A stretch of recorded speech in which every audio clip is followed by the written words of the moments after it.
nk'uko korali yitwa korali dukumbuye ijuru, tuzahurire no mu bwami bwo mu ijuru tubashimira none ibyo bakoreye korali, umurimo ukaguka, abantu bakumva ubutumwa. Yitwa Kavunderi ni Samuel muri Michigan, mu itorero rya Michigan. Hariho n'undi nawe warimbye muri korali bita Gatipe, ari muri Leta Zunze Ubumwe za Amerika muri Arizona. Urundi rugendo n'urugendo twakoze tukamanuka ahitwa Yaramba. Yaramba ni muri Gicumbi? Ni muri Gicumbi. Nibuka ibidasanzwe icyo gihe twajyanye n'abakobwa, inkweto zibacikiraho inkweto zabo. Kuko twe mu bajiya tuba dutozwa guhita ushaka igisubizo cy'ako kanya ndetse no kwirwanaho. Twashatse ibirere tubishyira mu mazi turabitosa, dushyiramo uduti hasi, turazirika, inkweto zirakomera zabo. Ubu rero nkaba narasoje amasomo yanjye y'iyobokamana, nkaba ndi mu murimo, mfite n'iyo mpamyabumenyi, mfite iy'ubuhinzi, nkagira n'indi y'iyobokamana teoloji. Mbese witabye Imana mu yandi magambo? Tunabivuze dutyo ntabwo twaba twibeshye. Hari abagiye bashakana bayiririmbamo, uwo mwihariko wagiye uza ute? Ibyo byaje bite? Ni bande batangiye uwo mukino? Nka madamu wanjye twarabanye, kandi n'igihe watangiye mbere. Ninjye washyingiwe wa mbere muri korali. Zamuka maze nkagera hakurya, ndimo numva amajwi arimo anyongorera ambwira kw'inzira itanyurwa. Ndabasuhuje bavandimwe mwe mwese mudukurikira mu biganiro bitandukanye ku mpamvu z'ubuzima. Hari ubwo nyine dutenguha ntituze ngo tubaganirize, ariko uyu munsi tugiye kuganira. Noneho twagiye muri ya verisiyo yacu y'iyobokamana, turi kumwe n'umutumirwa uyu munsi. Ahantu turi arahatubwira, gusa ntabwo ari muri Amerika, ni mu Ruhengeri, aratubwira neza. Reka nguhe ikaze Pasiteri Ngamije Ezra, Imana iguhe umugisha. Murakoze cyane namwe. Asuhuza abadukurikiye, hari benshi bakubuze kera, ndagira ngo basuhuze kandi mu buryo ubintateininga kugira ngo bongere bakumenye nk'umuntu bamenye kera. Abatwumva bose n'abareba iyi video ndabasuhuje mwese, abanzi n'abatanzi, Imana ibahe umugisha. Wivuga nkande kugira ngo abantu bakumenye, abaguheruka kera mwiganye mwabanye, ubundi kugira ngo umuntu akumenye wivuga gute?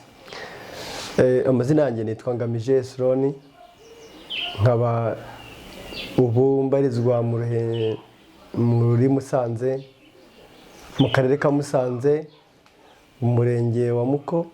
Mu murimo rero nkora w'ivugabutumwa, nkaba ndi umupasitoro uyobora intara y'ivugabutumwa ya Kabere muri Firidi y'Amajyaruguru y'u Rwanda, muri iniyo y'u Rwanda.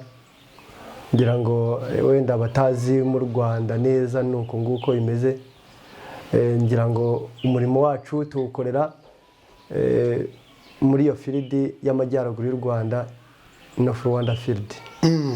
Hanyuma Pastor Ngamije Ezra, benshi bakuze uri umuhinzi mworozi kuko wabyize muri kaminuza, ndabivuga nk'ubizi. Waje kuba pasiteri gute? Umurongo w'ubuzima bw'umuntu n'amateka acamo biba bifitwe n'Imana niyo imenya hazaza.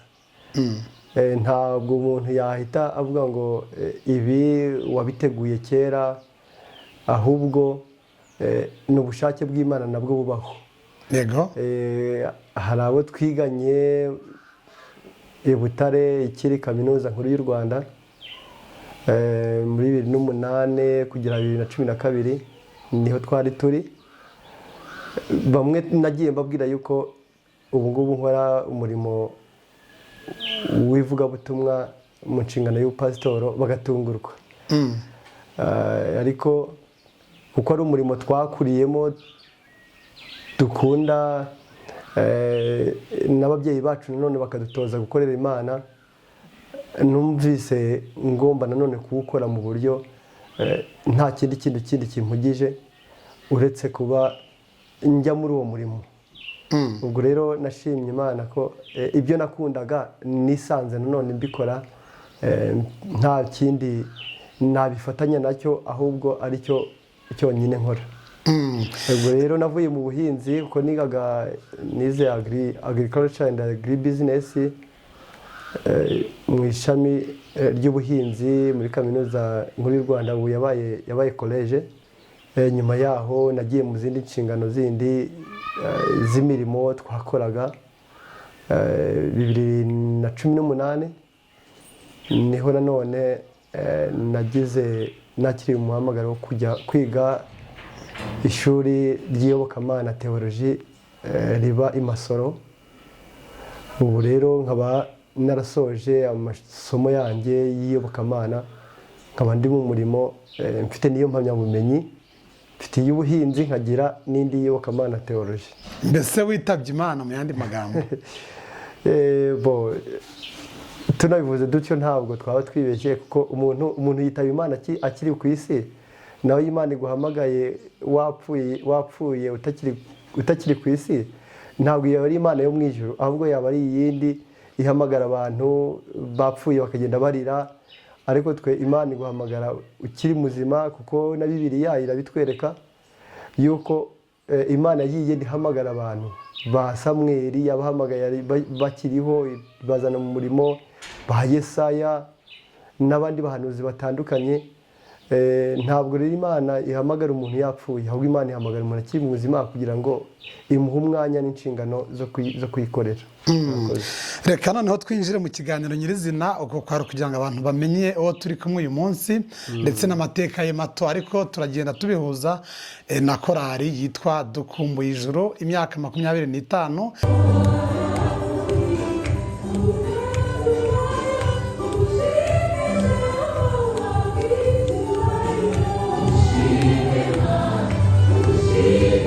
Ngamije Ezro, uhurira he na Dukumbuye Ijuru? Urahita ubwira mu buryo bwagutse kugira ngo abantu bayimenye muri iyo myaka 25. Iyi korali ni korali nzi cyane kuva yabaho. Ni korali yafashe gahunda yo gukora ivugabutumwa mu buryo bw'indirimbo. Imyaka 25 ni myinshi. Ndumva wenda korali hari ukuntu ishobora gutangira ikagira abantu 2, 3, 4, ariko navuga ngo mu buryo buhamye yafashe gahunda yo gukora uyu murimo mu buryo buhamye mu mwaka wa 2000. Yego. Akaba none ari korali yabayemo abantu batandukanye, abakobwa, abasore, abagabo, abagore. Ni korali imaze kwiyubaka mu myaka 25. Ni korali imaze kugira ibikorwa wavuga ngo bifatika, indirimbo z'amashusho, DVD, indirimbo z'ama audio cyangwa se indirimbo zitari iz'amashusho, nazo imizingo irahari. Ni korali rero ubu ngubu yagutse, irakorera mu Rwanda, irakorera muri Leta Zunze Ubumwe za Amerika. Urumva rero ari korali yageze ku isi yose. Tuvuze ngo ikorera ku isi yose ntabwo twaba twibeshye. Reka tujye muri iyo myaka 25 ishize, bakiri uduhinja bari bande? Batubwiye ubu ngubu ngira ngo babaye abapapa n'abamama nk'uko babivuga, ariko reka dusubire kiriya gihe. Bari bande? Batangiye bate? Mu buzima bwari bumeze bute? Batangiriye hehe? Ndibwira ko atari ibanga. Ntabwo ari ibanga. Ndibuka icyo gihe batangiye ari ingemwe za Yesu, urumva ko bari bato, ariko bafata iri zina Dukumbuye Ijuru. Ntekereza ko iri zina ritapfuye kuza gusa, ahubwo ryaje bitewe n'amateka bari banyuzemo. Nka korale yari ibonetse bitewe n'uko benshi bari bavuye mu gihugu cya Kongo, babaga bakuyeyo n'intambara zayogoje aka karere turimo, ndetse zageze muri uru Rwanda, zigakomeza zikimukira no muri Kongo bitewe n'abari bagiyeyo. Nanone baje kuvayo bagaruka mu Rwanda, baza mu Rwanda ngira ngo bitewe nanone n'ubuzima bari bahinduye, bari barimo mbere, nubwo bari bagezemo, bisanze muri ayo mateka. Ntekereza ko iyi zina rijyanye nanone n'ubuzima bari bagiye kubamo, bumva bakumbuye ijuru, kuko kuva mu bya navuga ngo kuva mu mirima ukasiga imirimo ukasiga ubuzima mwari murimo mwakuriyemo mudafite icyo mubuze mukaza gukenera ibindi bintu no kurya ibyo kurya n'ibindi mutari musanzwe muzi ndetse nabwo bike. Ntekereza ko icyo nacyo cyatumye uyu uwatekereje iri zina avuga dukumbuye ijuru byari rifite ishingiro, uko bisanze bageze Igicumbi, Igihembe mu karere ka Gicumbi. ubwo ni Byumba ya kera, ubwo ni perefegitura ya Byumba. yego yari perefegitura ya Byumba iza guhinduka akarere ka Gicumbi. Ubwo indirimbo zose ndibuka indirimbo zahimbwaga icyo gihe zari indirimbo zagendaga ziganisha gukumbura ijuru. Nibuka nk'indirimbo yabo imwe ivuga ngo dufite ibyiringiro byo kuzabona umukiza. Hari indirimbo nyinshi zabo ariko nyinshi zerekezaga ku gukumbura ijuru, kumva bava mu buzima barimo bakerekera mu bundi buzima bundi, aribwo buzima bw'iteka ryose butazabamo ibibazo. hanyuma uyu munsi uri umuhuzabikorwa wa dukumbuye ijuru, niko bimeze? Awo mwanya umaze igihe kingana gute? Hanyuma natubwire n'urugendo wagiye ubagiramo inama rwari uruhe, bageze ku biki mu buryo bufatika? Imyaka 25 irarangiye ndi umuhuzabikorwa w'ikorari, cyane ko ifite abaperezida ikagira n'abandi bantu b'abatekinisiye. Twabona abatekinisiye twe icyo tuba dushinzwe ni ukufatanya mu kujya inama z'umurimo. Rero tumaze imyaka 25 turabahuzabikorwa. Wenda ashobora kuzasimburwa n'undi muntu wundi kuko ntabwo umuntu ahoraho iyo byose. Korali ubu ngubu yavuye Igicumbi, ubu ngubu isigaye ibarizwa i Mahama mu karere ka Kirehe. Nayo iracyafite abandi bantu baririmba. Rero kuko ari korali yagutse, ifite n'abandi bantu bandi bafite ibitekerezo ndetse n'abandi bashobora kunsimbura kuri uyu mwanya nabo bakora. Ntabwo navuga ngo ni kanaka rero ko ntabwo ari ubwami buherereka ngo naraguraga umwana wanjye, oya, ahubwo nanone igihe gikwiriye gisohoye hagira n'undi muntu wundi wakora n'izo nshingano. Ariko navuga ngo uyu munsi wa anniversaire ni umunsi uzabonesheje cyane kuko imyaka 25 ni imyaka myinshi. Hari amakorali yatangiye yazimye atakiriho, yageze mu nzira arananirwa, imyaka 10, imyaka 5 arananirwa. Ariko kuba imyaka 5 ishize kandi uko ubona ko buri myaka uko igenda iyigira hejuru niko korali irushaho kugenda igira imbaraga kandi ikora umurimo hirya no hino. Ni ibintu byiza kandi byo gushimira Imana, niyo yabidushoboje, niyo yabibashoboje. Nanjye iyo mbibonye ndavuga nti Imana yacu ishimwe, kuko iyo turebye amateka korali yanyuzemo naho igeze ubu ngubu ntabwo ari bo bibeshejeho, ahubwo ni Imana yakomeje kubana nabo, irabafasha, ibaha impano z'ubwenge n'imbaraga n'ubutunzi kugera ahangaha. Ndetse nkanashimira n'abantu benshi bagiye bayibamo, abamambure bagiye bayitera inkunga. Reka duhera aho ngaho wenda tutarahava, uravuga ati abamambure n'abayitangije, hari amazina wibuka y'abantu bayitangije? Yitwa Kavunderi ni Samuel muri Michigan, mu itorero rya Michigan. Hariho n'undi nawe warimbye muri korali bita Gatipe, ari muri Leta Zunze Ubumwe za Amerika muri Arizona. Hakabaho n'abandi batandukanye bayiririmbyemo, hari abari mu Rwanda, hari n'abandi bantu bagiye hanze, hari n'abandi bagiye mu gihugu cya Kongo. Ubwo rero korali iragutse, ariko abo bantu ntekereza ko bayiririmbyemo hari n'abandi batandukanye bayiririmbyemo, Banzitonda nabo bayiririmbyemo, ikiri korali ntoya y'abantu bakiri bato. ni amazina y'abantu batandukanye ariko ndi kwibuka abo ngabo. Hari n'abandi badamu bagiye bagenda bayiririmbamo, ba Miriyamu, bitwa Bagasenga, sinzi niba bazi, bitwa ba Mahoro. Ndi kuvuga amazina amwe bitewe n'uko hashize igihe, nshobora kuba ntari kwibuka n'andi. Yego, bari bato mu myaka ndetse no mu buryo bw'iby'umwuka. Ubu ngubu ni abantu bameze bate, niba hari abo wibuka? Ubu ni abamama n'abapapa. Ntekereza ko bafite bana 3, 4, 5. Iyo umuntu afite umwana w'imyaka nanone 20, 15, 18, uriyo muntu nawe amaze gukura. Ubwo nabo barubatse bafite ingo kandi n'abana babo nabo barakuze. Turashima Imana rero ko n'ubundi niyo bari bagikomeje umurimo. Hanyuma reka tuvuge ku bidasanzwe muri korali. Hari abavuga bati hari abagiye bashakana bayiririmbamo.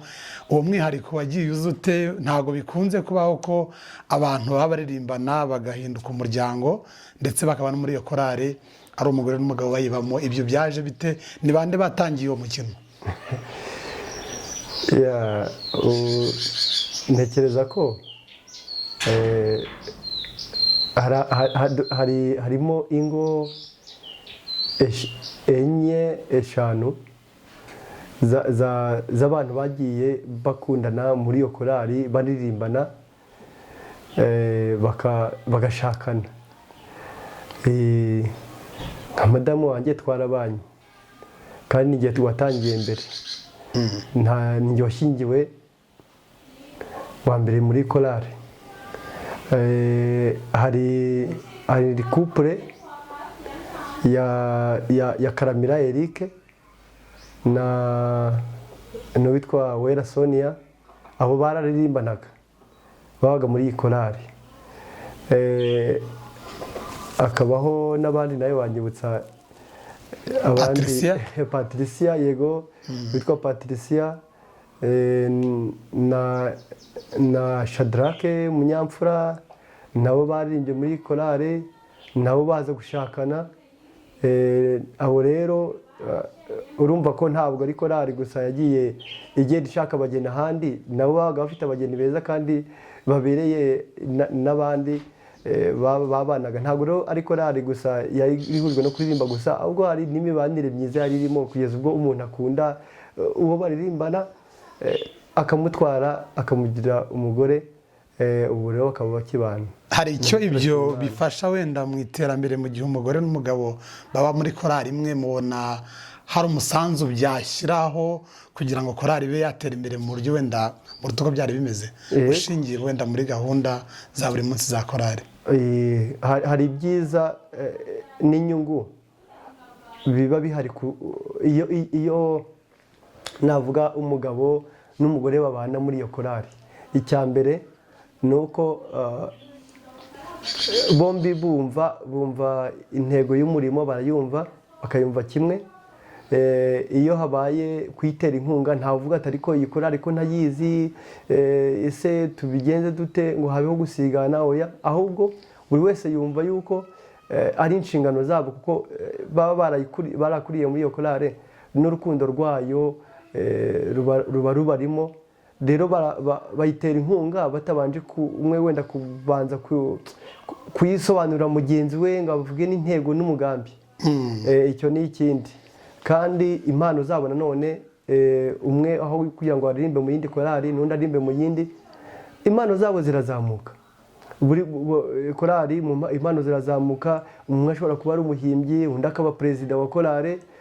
Aho rero usanga korali nanone iba ifite uko yungutse. Navuga nka famiye ya Karamira Eric, ni umutoza muri korali iri Kentucky, akarimbana n'umugore we Wera Sonia. Ni umuririmbyi nawe uririmba ijwi rya soprano. Rero urumva abo bantu babiri iyo umwe tuza kumubura muri korali, twari kuba duhombye. Korali yari kubihombye. Reka mvuge muri urwo buryo. Ni urugero ntanze nka Nyamfura Shadrake na Patricia, nabo ni abatitirere muri korali ya Texas, mu ishami rya Texas, muri korali Dukumbuye Ijuru.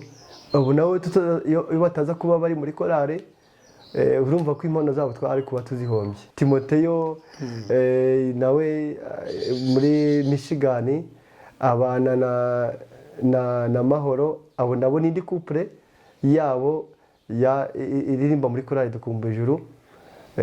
Ni inyungu rero, ni inyungu rwose kuri iyo miryango kandi bakunda korari cyane. Numva n'abandi bakiri muri korari b'abasore n'abakobwa ntabwo bakwiriye kujya kure, mu gihe rwose hari imibanire myiza iri muri korari. Ni inyungu ko nabo ubwabo umwe ashobora kuba umukunzi w'undi kandi bagashakana, urugo rukaba rukomeye. Hanyuma reka tuvuge kuri iki kintu kirebana n'iterambere. Uravuga uti uyu munsi nyuma y'iyo myaka 25 korari ifite ahantu iririmbira hatandukanye. Mubihuza mute kugira ngo korari ibe yakora kandi iririmba indirimbo n'indi iririmba batari hamwe, ushingiye ku bari i Rwanda, abari muri Amerika, mu leta atandukanye, guhuza ibyo bikorwa mubigenza mute? Guhuza ibyo bikorwa, hari inzego za korari, no kugira ngo ibi byose bikorwe ni uko hari inzego za korari zikomeye zabayeho kandi zagiye zijyaho bitewe n'ingamba z'umurimo, zagiye zaguka, noneho bigatuma abantu batekereza cyane. Ndashima cyane abayoboye iyi korari kuva yatangira kugeza aho igeze ubu ngubu. Ndashima cyane abayoboye iyi korari, buri mu perezida wese wayoboye korari twagiye dukorana, bakangisha inama, nanjye nkabagisha inama, tukaganira. Icyo ni kimwe cyatumye korari ikomera. Icya kabiri ni uko ari korari yagiye igenda igira ubumwe, icyo bagiye gukora bakabanza bakakiganiraho kandi bakacyumva kimwe, ikajya mbere. Icya gatatu ni uko ari korari yagize abahimbyi b'indirimbo, atari ukuvuga ngo indirimbo zirashakwa hanze ya korari, ahubwo bagiye bagenda bagira abahimbyi batandukanye. Ko nanjye hari izo nabahaye baririmba, nabahimbiye zirahari. Ubwo rero ibi byose byagiye bituma korari igenda izamuka, no kugira abaririmbyi babishoboye kandi bashobotse, bafite impano. Icyo nacyo cyatumye korari igenda izamuka. Reka rero mvuge kuba korari noneho ubu ngubu isa naho iri ku rwego rwagutse, atari mu Rwanda gusa, ahubwo ari iririmba n'ahandi hatandukanye nko muri Leta Zunze Ubumwe za Amerika. Dufite navuga ngo uburyo bw'imiyoborere yayo bwubakitse mu buryo butatu. Hariho coordination ni urwego rw'ubuhuzabikorwa ruri hejuru, rureberera, ruhuza ibikorwa bya diaspora na korari iri kuri tere, niko tuhita. Iyo tuvuye muri coordination tujya muri diaspora ni abandi bayobozi. Hari abayobozi bakuriye urwego rwa diaspora. Navuga umuyobozi wa diaspora Twizere Justin, kandi ndamushima cyane nawe ku mbaraga n'ubwitange agenda agaragaza. Hakaba n'abatoza bari ku rwego nanone rwa diaspora, navuga Rukundo, Karamira Eric na Mediatrice afasha korari ya Texas ku bijyanye n'imiririmbire, kandi nawe ni umuririmbyi nawe ushoboye. Abo ni abatoza bari ku rwego rwa diaspora bafasha korari, bagakurikirana imiririmbire ya korari iri Texas, korari iri Arizona, korari iri Michigan. Oya, Michigan ntabwo irarema, ariko dufite abaririmbyi, ahubwo korari iri Kentucky. Abo rero bakurikirana ibijyanye n'imiririmbire, ariko hejuru hakaba none hariho umuyobozi wabo ushinzwe guhuza ibyo bikorwa bya diaspora, Twizere Justin. tukagira nanone abashinzwe itumanaho, tukagira nanone n'abantu bashinzwe ububitsi, kuko korali igomba kubaho hari amafaranga. Ndashima ishimwe se majoro, yego, ndetse niba afite andi mazina yandi ntaheruka. Rero korali kugira ngo ikomeze igere aho igeze nuko ifite izo nzego eshatu. Hariho coordination, diaspora, hakabaho n'inzego noneho za korali ziri kuri tere, twavuga ngo hariya i Mahama. Korali rero yagiye itera imbere gutyo kuko yagiye igira abantu bayifasha mu bitekerezo bakayitera inkunga. Ariko nanone dufite abamambure bafashije korali. Dufite abamambure bafashije korali korali igitangira kwiyubaka itaragira amafaranga yo kugira ngo ibone uko itangiza audio, bacurangisha indirimbo, barikodinga indirimbo. Barahari twavuga nka Nsaguye, witwa Nsaguye, yayiteye inkunga cyane, aba muri mujyi wa Kigali. Navuga Ngenzi, yari umuproducer, nawe yakoreye korali indirimbo, kuzicuranga ndetse no kurikodinga. Navuga witwa Aloyizi uririmba mu bakurikiye Yesu, ntekereza ko afite studio, yaradufashije cyane nawe. Yafashije korali kuko umuzingo wa mbere wa audio niwe wawukoze, witwaga Dufite Ibyiringiro. Hari abandi bagiye bafasha korali mu buryo bw'ibitekerezo ndetse no kubaba hafi. Abo bose rero nabo batumye korali irushaho kugenda imenyekana, ndetse kugeza ubwo korali yageze ubwo igira n'abandi bantu bandi bagiye bajya mu mashuri bakiga. Hari benshi bafite amalisansi kandi bafite akazi. Ubu rero korali ku rwego igezeho, ntabwo navuga ko iteze amakiriro kugira ngo itere imbere, iteze ku bamambure gusa. Navuga ko ari urugero rutoya cyane, ahubwo purusa nyinshi ubwabo nibo babyikorera, ibikorwa byabo nibo babyikorera. Tugashima izo korali eshatu ziba muri Leta Zunze Ubumwe za Amerika, tukabashima cyane. Tugashima korali ya Texas, tugashima korali ya Arizona, tugashima korali ya Kentucky. Bafasha korali umunsi ku wundi kugira ngo ibikorwa byose bibashe gukorwa, nabo babigizemo uruhare. Abo bose nanone ntavuze amazina yabo, ndabashimiye cyane, Imana ibahe umugisha. Hanyuma uravuga uti Aloyizi, Nsaguye n'abandi bafashije korali itarashobora kwifasha. Ubundi mubabwira iki? Mwarabibagiwe, mwamaze gukura murabihorera? Turacyabibuka, turacyanabazirikana. Hari bamwe korali gikorana nabo, hari nka Aloyizi ubu ngubu ntekereza ko ari we uri gukora DVD ya korali igiye kuzasohoka vuba, ni we warikodinze. Urumva rero ko ntabwo twabataye, ahubwo ntabwo korali yabataye, ahubwo iracyabana nabo, iracyakorana nabo. Kandi n'abandi tudaheruka kuvugana kuko inshingano ziba zitandukanye, ntabwo baba bibagiranye, ahubwo muri rikodi y'ibyo bakoze biracyahari. Kandi ntekereza ko ubwitange bwabo, iterambere ry'iby'umubiri n'iby'umwuka, nk'uko korali yitwa Korali Dukumbuye Ijuru, tuzahurire no mu bwami bwo mu ijuru. Tubashimira nanone ibyo bakozeye korali, umurimo ukaguka, abantu bakumva ubutumwa, bakagira ibyiringiro byo kuzabona Yesu. Tuzishima rero tugeze mu bwami bwo mu ijuru, twese tuvuga ngo abangaba babonetse kubw'umusaruro w'indirimbo bumvise za korali, tukaba tugeze mu bwami bwo mu ijuru.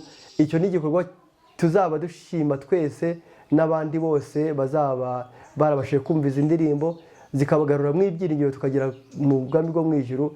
Niho twifuza ko intego yacu izasoreza, aho ngaho niho nanjye nifuriza ko abo bantu tuzahahurira, tukishima by'iteka ryose, tunashima n'umurimo twakoze. Imana ibitugororera. Murakoze. Reka dusubire inyuma gato, ubwo turanagana ku musozo, twinjira muri ya myaka 25. Igihembe, ibyumba, korali yatangiriye umurimo uyu munsi ntabwo hakihari, habaye amatongo ariko ntabwo yageze ibyumba gusa ahubwo yageze n'ahandi henshi. Ahandi umurimo wakorewe ni hehe muri iki gihugu cy'u Rwanda?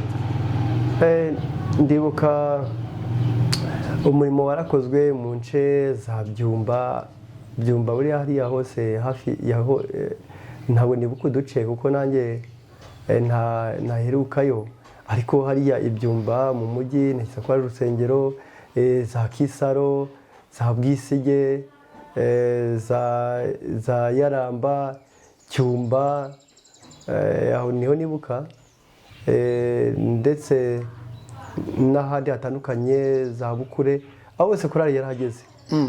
Ntabwo ari aho honyine, ahubwo no muri iyi Musanze korali yagiye ihakorera ibitaramo, nka n'Ikigombe igeze hakorera igitaramo.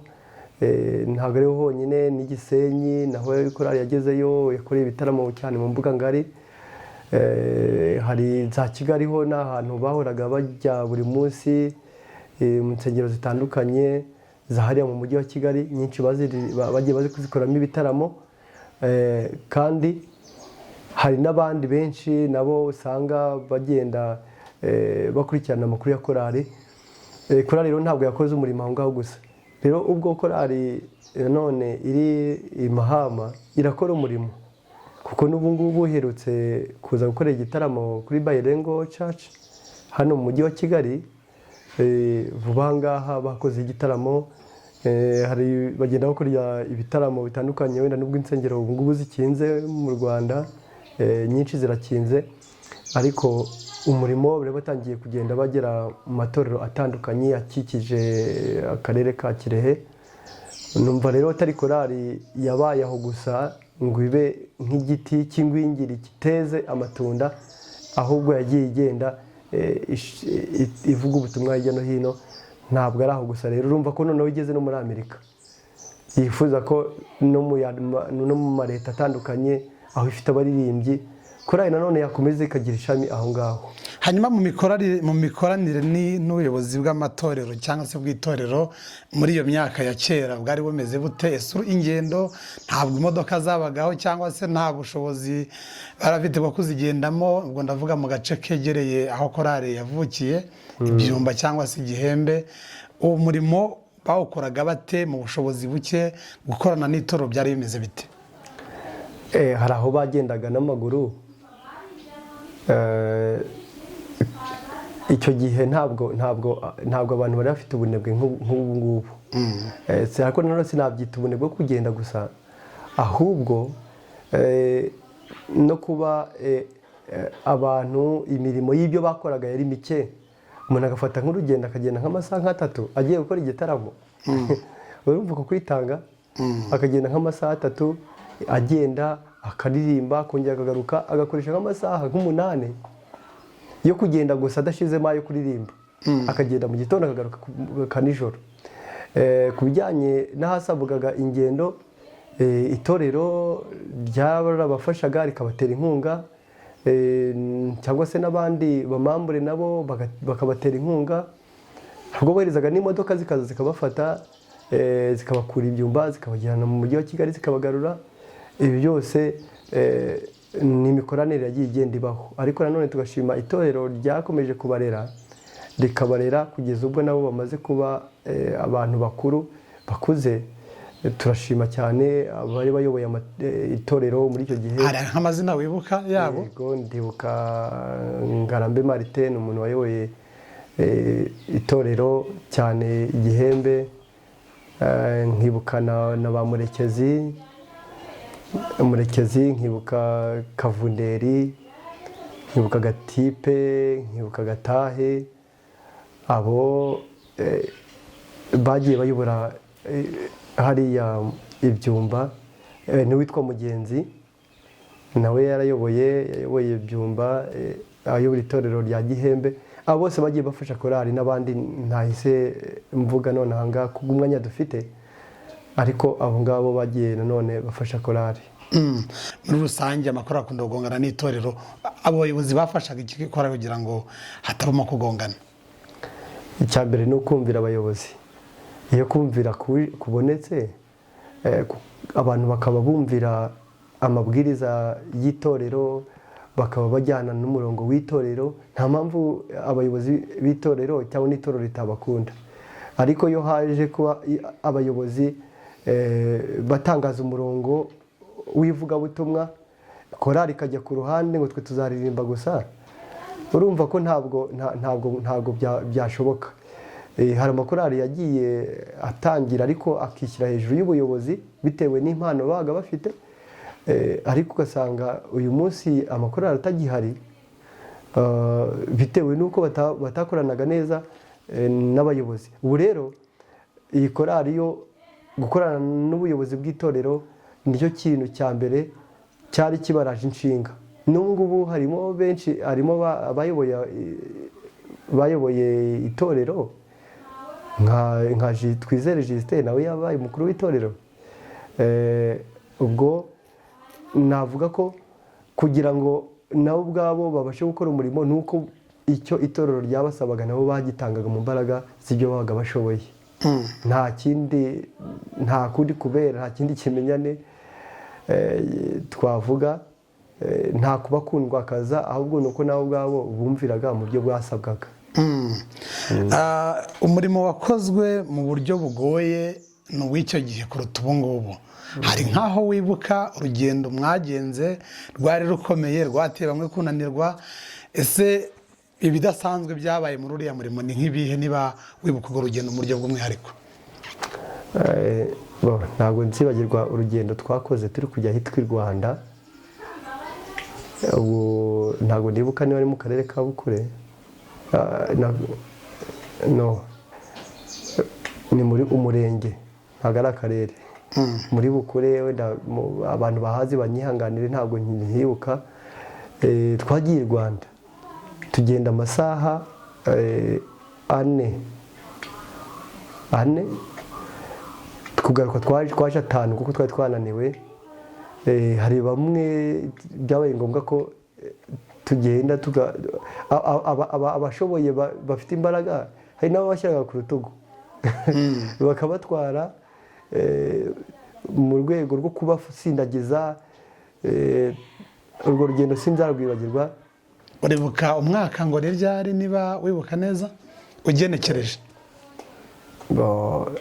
Hari mu mwaka wa 2004 na 3 naho ngaho.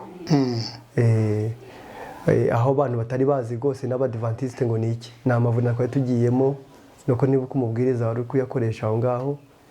Urundi rugendo n'urugendo twakoze tukamanuka ahitwa Yaramba. Yaramba ni muri Gicumbi? Ni muri Gicumbi.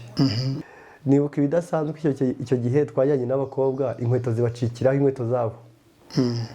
Kuko twe mu bajiya tuba dutozwa guhita ushaka igisubizo cy'ako kanya ndetse no kwirwanaho. Twashatse ibirere tubishyira mu mazi, turabitosa, dushyiramo uduti hasi, turazirika, inkweto zirakomera zabo. Inkweto zirakomera.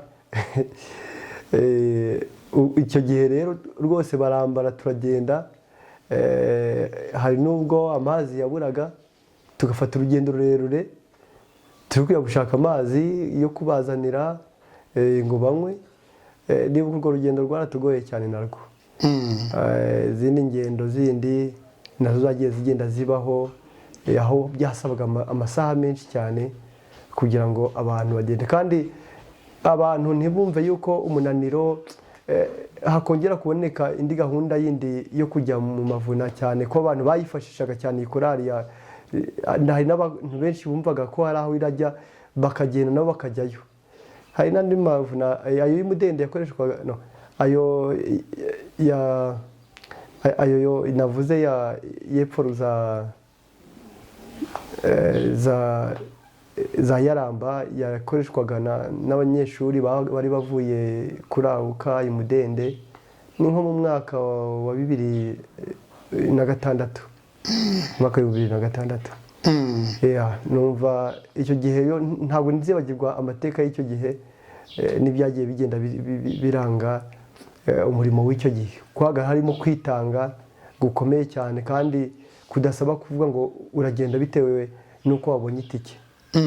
Hari igitaramo kuri wowe wavuga uti ni igitaramo cy'ibihe byose cyari gikomeye bitewe n'impamvu runaka korali yagizemo uruhare, hamwe uvuga uti iki gitaramo ni icy'amateka mu mateka ya korali? Ntabwo byibagiwe igitaramo cyakozwe turi ku Muhima, hari muri 2008 cyakorewe ku Muhima.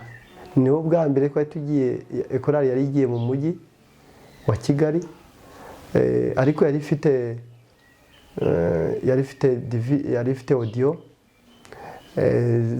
ziriya ndirimbo zabaga ziri ku makasete ubona zigenda ziriho, ngira ngo ab'iki gihe ntashobora kutazimenye izo kasete zabaga ku migozi. Ku migozi, yego. Twari dufite akabuwate kamwe icyo gihe, ariko korali ikimara kuririmba ivuye kuri stage, ivuye imbere ka kabuwate abantu bahise baza kuzuraho, turazibura, ku buryo abantu ntabwo twatekereza ko bashobora kuzigura abanyakigali, kuvuga ko hari indi korali ziturenze. Hari ikindi gihe nanone, ikindi gitaramo cy'amateka ni igitaramo cyabereye i Nyamirambo. Korali Dukumbije iri kuronshinga DVD yayo ya mbere. Ni igitaramo abantu baje bayitera inkunga, kandi bakomeza gutwara nimero, bakajya bahamagara korali, ndetse bamwe bagiye no kubasura. Iyo ni ibitaramo bikomeye navuga. N'ikindi gitaramo cyabereye ka Kigali, ni igitaramo rwose nanone ubona cyari igitaramo cy'amateka. Ibyo bitaramo rwose nyabyibuka. Korali Imana izakomeze kongera imbaraga muri uyu murimo. Dufite abaririmbyi barahari. Nk'abande? Hari Timoteyo. Aracyari umudive cyangwa ntabwo akiriwe? Ntekereza ko akora inshingano y'ubudiyakoni niba ntibeshye muri iri torero. Hariho umudamu witwa Mahoro, nawe ari muri iryo torero. Abo ngabo bashobora gutangiza korali. Hari n'abandi bazifuza kuba bajoyininga, bakwifuza gufatanya na korali. Abafite impano ni benshi, nabo bakwifatanya. Tunabasabe nabo gukomeza gushyiramo imbaraga, nubwo gukora uyu murimo muri iki gihugu cya Amerika biba bigoye, ariko mbere na mbere Imana, mbere na mbere umurimo w'Imana ukwiye kuba intego ya buri wese. Umurimo w'Imana ukaba umurimo wanjye. Twifuza rero ko nanone korali yazagira ishami aho ngaho muri Michigan, ikaba nanone yongeye ku masite 3 yandi avuga ubutumwa muri iki gihugu. Twifuza ko n'ahandi umurimo wazaguka, n'ahandi basenga, bakaba bafite urusengero rw'abantu bumva ururimi nabo baririmbamo, nabo bazabari, ndetse n'abandi baririmba no mu zindi nsengero zindi zitavuga Ikinyarwanda. Nabo korali yatangira ishobora no kuririmba indirimbo ikazishyira mu Cyongereza bakaziririmba. Byose birashoboka. Indirimbo zacu z'Ikinyarwanda z'itorero tuzifite mu Kinyarwanda, ariko zimaze kugera ziri mu ndimi nyinshi, zavuye mu Cyongereza n'Igifaransa, n'abandi bazifite mu ndimi zitandukanye. Ubwo rero n'ahandi si ngombwa mu matorero avuga Ikinyarwanda gusa, n'ahandi umurimo uzahagera. Hari icyo uvuga kuri Etienne, ngira ngo nawe yaba abarizwa Michigan, uvuga wiki? Umuvandimwe Etienne nawe nifuza ko yafatanya nabo. Nawe ni umuntu wabanye na korali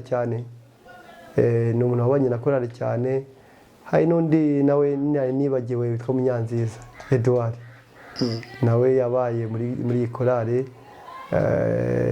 kandi nawe yarayifashije. Twa Pascal, abo bose twifuza rero ko na Etienne nawe yafatanya n'iyi korali. Urumva ari 3, na madamu we nawe ni umuririmbyi, azi kuririmba ndabizi, bagafatanya. Ntabwo bazabura n'abandi, bagasanirwa Baharusi, abo n'abaye muri iyi korali. Turabashima cyane, kandi gasanganirwa nawe ntekereza ko ari Michigan, yego, n'umuryango we, nawe ndabasuhuje, bazadufasha nabo. Urumva rero hariya naho hari abaririmbyi benshi, barahari rwose, Rusi arahari, nibagiwe nanone umuvandimwe Ngabo nawe wabanye n'iyi korali cyane, yagiye anayiherekeza cyane mu murimo yakoraga wo kubwirisha ubutumwa ibitabo. Kenshi nanone hari aho bajyaga bitewe n'uko nawe yabaga yamenyekanishije korali. Abo bose rero ibitangaza by'Imana, ibitangaza Imana izaba yarakoreye korali, ntekereza ko bose tuzafatanya kubinezererwa. Murakoze. Hari ijambo rya nyuma wabwira abadukurikiye mu birebana na korali? Twavuze byinshi ariko mu nshamake abantu basigarana iki? Navuga ko iyi korali ibayeho mu buryo bw'ivugabutumwa. Twese tugomba gufatanya kuvuga ubutumwa. Ushobora kubuvuga utari muri korali, wabuvuga mu bundi buryo, waba umubwiriza, ndetse utabaye n'umubwiriza ushobora kuba ufite umutungo ugatera inkunga korali, ugatera inkunga umurimo w'Imana ku itorero uriho, ivugabutumwa rikaguka rikagera mu bihugu bitandukanye. Ubwo buryo bwo ari bwo bwose buri wese ntacyo yabura yakorera Imana. Ntabwo yavuga ngo gukorera Imana ni ukuririmba gusa, ahubwo mu buryo butandukanye wayikorera utanga impano zawe z'amaturo, wayikorera utanga impano zawe z'ijwi, wayikorera utanga impano yawe y'igihe, wayikorera mu buryo butandukanye.